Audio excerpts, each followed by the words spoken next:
Do you want to know how the hurricanes, the stock market, and the election are influencing the real estate market here in Central Ohio? If so, stick around and find out next.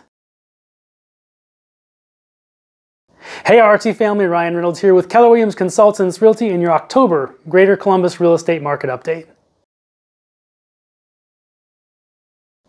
So what's going on here in October of 2024? Well, there's a lot of stuff going on. Most of you probably have heard about hurricanes. There's been 2 of them now. We've got inflation and that may be going up, maybe coming down. And we also have an election going on in case you didn't know it.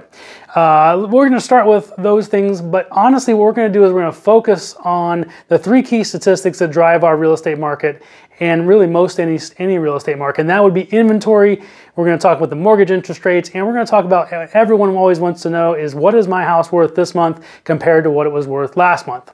So with that, I'm going to start with a little bit about the election and all these other events. So election, the way that typically influences real estate is that on an annual basis, it actually doesn't show a lot of statistical difference from a year that has an election to a year that does not have an election. What it does do is it moves the actual transactions around within that particular year. So for instance, October and September were a little bit slow here. However, I expect after the election things to pick up, and it doesn't matter necessarily who wins. It will just matter that all the negative political commercials will be off TV and the internet and everywhere else. And actually we'll be seeing Christmas commercials and holiday commercials, and that'll be positive, so it'll make people feel better, and therefore I think the real estate market will pick back up and it'll even out here toward the end of the year. So that's how the election typically will affect it. It has a micro effect, but on the annual basis, it doesn't really affect the overall number of homes sold. So speaking of number of homes sold, one thing that does affect that is the inventory. So right now we are sitting at 3,649 homes on the real estate market here in Greater Columbus, and that includes all of the MLS. That represents a 30% increase from last year. Now that seems like a pretty dramatic increase. Anytime you get something that's a third more than it was, that's a lot. When we think that through a little bit more, and we take into account that last year at this time, interest rates were actually peaking. They peaked right around the 12th or 15th of October, right around 8.1%, and they did come down, and that has a huge impact. We'll get into interest rates next, but that is what's happened. So we're up 30% on inventory. Well, what does that mean? Well, that represents a 1.6 months of inventory. So in other words, if nothing new comes on the market, it'll take us 1.6 months to sell everything out. Well, put that into perspective, a balanced real estate market is considered somewhere between 4 and 6 months of inventory. We're sitting at 1.6. So that's still a seller's market. It's not as strong as it was a while ago when we had down in the 0.75 months of inventory, but it's actually still a seller's market. And so we're still seeing the best homes sell with multiple offers and also being in high demand. So, and selling above list price. So that's what's going on with inventory.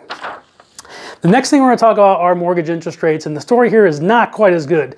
Last month, right about this time when I was shooting the video, interest rates actually bottomed. Actually, in fact, they bottomed on September 11th, right at 6.11%.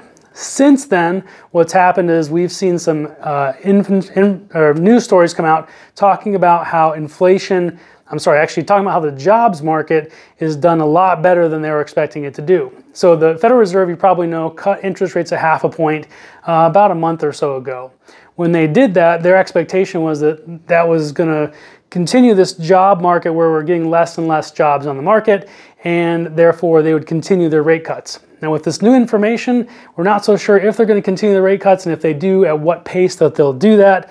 But all I can tell you is today, the interest rate for a 30-year fixed mortgage on average was around 6.62%, which is about 0.5% higher than it was a month ago.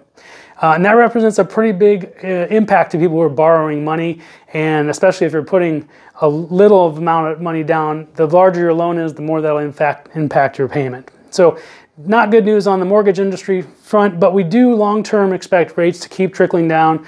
I personally think we'll be under 6% probably by January or February with the mortgage rates, I should say, and probably will continue to drop for the next 2 or 3 years. So no matter who gets into office, likely they're going to enjoy a declining interest rate market, which will make them look good. Now, the last thing we're going to talk about are sales prices here in Central Ohio, and what we're going to talk about is the median sale price, which takes it and throws out a little bit on the top, throws out the bottom, and then we look at what's in the middle and the most common, effectively, sale price, and that sale price was $340,000.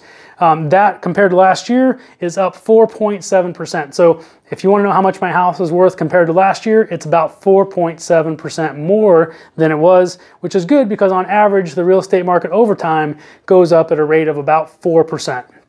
So that's all I have for you today. If you have specific questions about your situation, give us a call. We'll talk through everything about your specifics and we'll come up with a plan for you.